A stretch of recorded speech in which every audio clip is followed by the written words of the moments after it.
In 1967, a small town in Bavaria, Germany, became the setting for one of the most puzzling and intensely documented paranormal cases of the 20th century. This wasn't a story whispered in the dark or passed down through folklore. This was a case investigated by engineers, police officers, and physicists. This is the story of the Rosenheim Poltergeist. It all started in the quiet law office of attorney Siegfried Adam.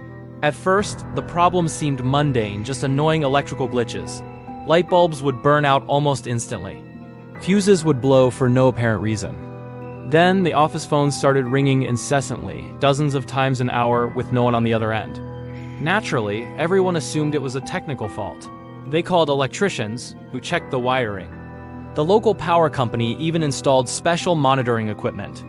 They found nothing wrong. But the strange events didn't just continue, they escalated dramatically.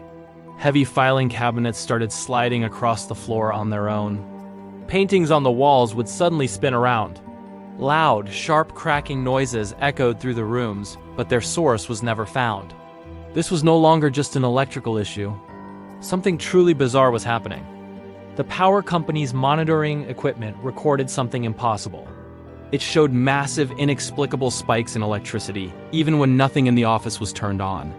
The readings were so erratic they defied any logical explanation. The German Telecommunications Authority was brought in next. They confirmed that hundreds of calls were being made from the office lines, often to the time and temperature service. But they couldn't figure out how the calls were being dialed. This is where the story takes a turn. Unlike most poltergeist claims that fall apart under scrutiny, the Rosenheim case only got stranger. Police officers were dispatched to the office and they witnessed the phenomena with their own eyes. In their official reports, they documented furniture moving and lights flickering while the building was under their direct observation. The activity continued even after investigators had searched, monitored, and even emptied entire rooms of furniture. As the investigation deepened, a pattern began to emerge. All eyes turned to a 19-year-old secretary named Annemarie Schaberl. She had started working at the law firm shortly before the disturbances began. Investigators, witnesses, and her colleagues all noticed the same thing. The paranormal activity was at its most intense whenever Annemarie was in the room. When she left the building, everything would stop. When she returned, the chaos would start up again.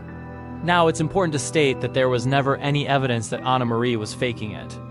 She was often sitting at her desk in full view of multiple people, when an object would fly across the room or a light fixture would start swinging violently. She wasn't consciously doing anything. This led investigators down a fascinating and controversial path. Psychologists proposed a theory known as recurrent spontaneous psychokinesis, or RSPK. The idea is that intense, repressed emotional stress, particularly in an adolescent, can sometimes manifest externally as physical energy, causing objects to move and electronics to malfunction. The person isn't a ghost or possessed. Their own subconscious mind is creating the disturbance. And Annemarie was under a great deal of stress. Her mother had recently passed away and she was in a demanding new job. Could her inner turmoil have been powerful enough to physically warp the world around her? It's a compelling theory, but it doesn't fully explain the precise electrical measurements recorded by the engineers. They insisted that the energy surges were real and couldn't be faked by any known method.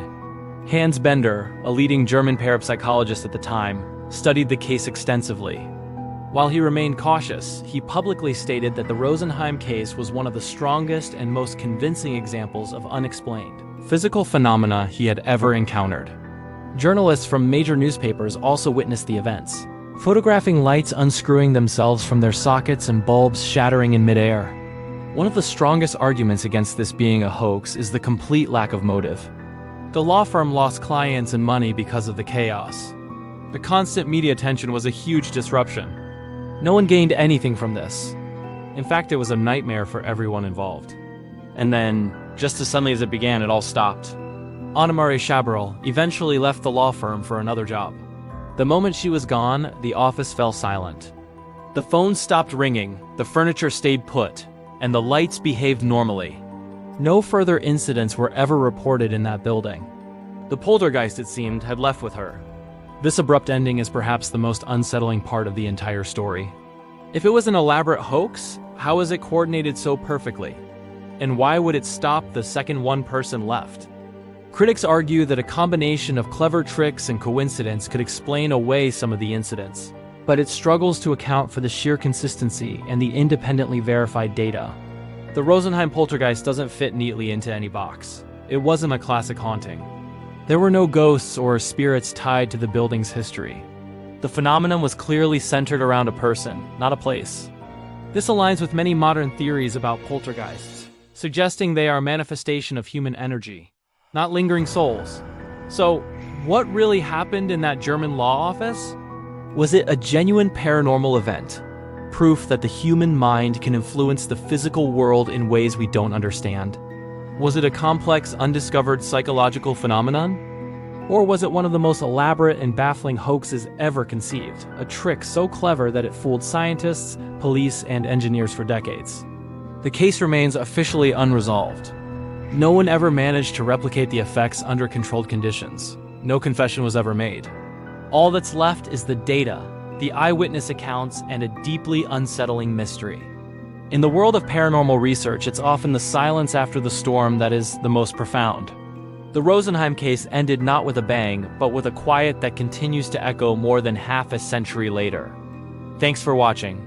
If you found this case as fascinating as I do, be sure to like this video and subscribe for more deep dives into the world's greatest mysteries. See you next time.